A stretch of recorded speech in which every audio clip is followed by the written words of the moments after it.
There was a lawyer once. His name was Francis Scott Key. He penned a song that I'm sure you're aware of. You've seen it. It's in most hymnals throughout our churches. It's called the National Anthem. It is our song as an American. We go, however, to a ball game. We stand in our church services and we sing the words of that song, and they float over our minds and our lips, and we don't even realize what we're singing. Most of us have memorized it as a child, but we've never really thought about what it means. Let me tell you a story. Francis Scott Key was a lawyer in Baltimore. The colonies were engaged in vicious conflict with the mother country, Britain. Because of this conflict and the protractedness of it, they had accumulated prisoners on both sides. The American colonies had prisoners and the British had prisoners. And the American government initiated a move. They went to the British and they said, let us negotiate for the release of these prisoners. They said, we want to send a man out to discuss this with you. They were holding the American prisoners in boats about 1,000 yards offshore. And they said, we want to send a man by the name of Francis Scott Key. He will come out and negotiate to see if we can make a mutual exchange. On the appointed day, in a rowboat, he went out to this boat and he negotiated with the British officials. And they reached a conclusion that men could be exchanged on a one-for-one basis. Francis Scott Key, jubilant with the fact that he'd been successful, went down below in the boats, and what he found was a cargo hold full of humanity, men. And he said, men, I've got news for you tonight. You're free. He said, tonight I have negotiated successfully your return to the colonies. He said, you'll be taken out of this boat, out of this filth, out of your chains. As he went back up on board to arrange for their passage to the shore, the admiral came and he said, we have a slight problem. He said, we will still honor our commitment to release these men, but it'll be merely academic after tonight. It won't matter. And Francis Scott Key said, what do you mean? He said, well, Mr. Key, he said, tonight we have laid an ultimatum upon the colonies. Your people will either capitulate and lay down the colors of that flag that you think so much of, or you see that fort right over there, Fort Henry? He said, we're going to remove it from the face of the earth. He said, how are you going to do that? He said, if you will, scan the horizon of the sea. And as he looked, he could see hundreds of little dots. And he said, that's the entire British war fleet. He said, all of the gunpowder, all of the armament is being called upon to demolish that fort. It will be here within striking distance in a matter of about 2.5 hours. He said, the war is over. These men would be free anyway. He said, you can't shell that fort. He said, that's a large fort. He said, it's full of women and children. He says, it's predominantly not a military fort. He said, don't worry about it. They said, we've left them a way out. And he said, what's that? He said, do you see that flag way up on the rampart? He said, we have told them that if they will lower that flag, the shelling will stop immediately. And we'll know that they've surrendered, and you'll now be under British rule. Francis Scott Key went down below and told the men what was about to happen. And they said, how many ships? He said, hundreds. The ships got closer. Francis Scott Key went back up on top and he said, men, I'll shout down to you what's going on as we watch. As twilight began to fall, and as the haze hung over the ocean as it does at sunset, suddenly the British war fleet unleashed. He says the sound was deafening. There were so many guns that there were no reliefs. He said it was absolutely impossible to talk or hear. He said suddenly the sky, although dark, was suddenly lit. And he says from down below, all he could hear the men, the prisoners, saying was, tell us where the flag is. What have they done with the flag? Is the flag still flying over the rampart? Tell us. 1 hour, 2 hours, 3 hours into the shelling, every time the bomb would explode and it would be close to the flag, they could see the flag in the illuminated red glare of that bomb, and Francis Scott Key would report down to the men below, it's still up. It's not down.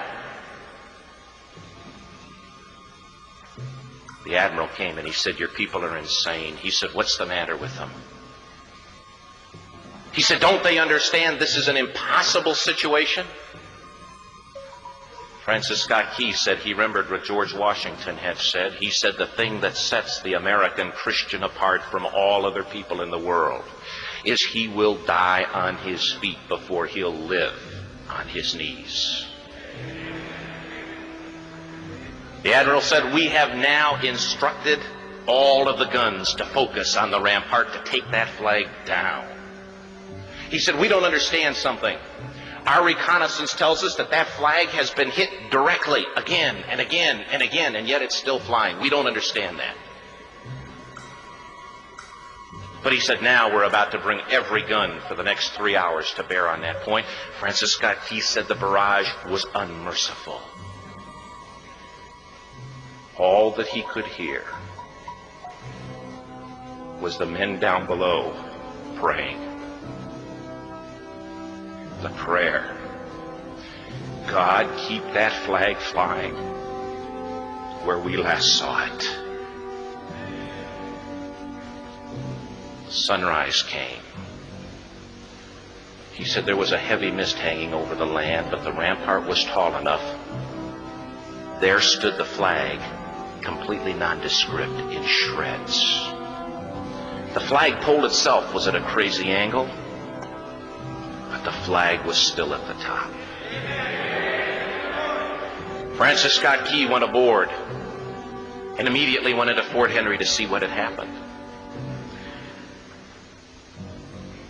And what he'd found had happened was that that flagpole and that flag had suffered repetitious direct hits. And when it had fallen, but men, fathers, who knew what it meant for that flag to be on the ground, although knowing that all of the British guns were trained on it, walked over and held it up humanly until they died. Their bodies were removed and others took their place. Francis Scott Key said what held that flagpole in place at that unusual angle were patriots' bodies.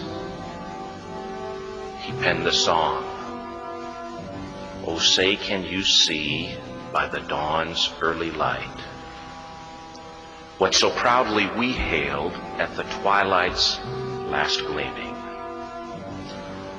Or the rocket's red glare, the bombs bursting in air, gave proof through the night that the flag was still there.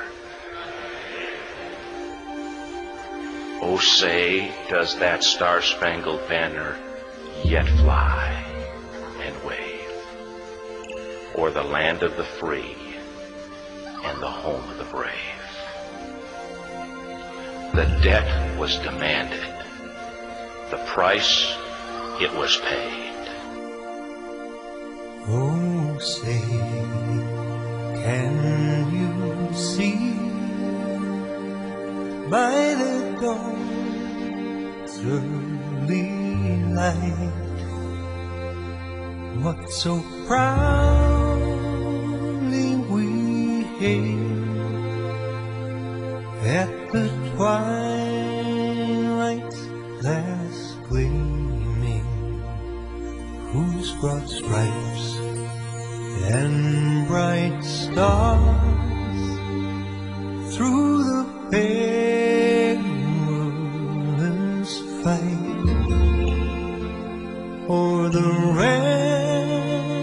ramparts we watched were so gallantly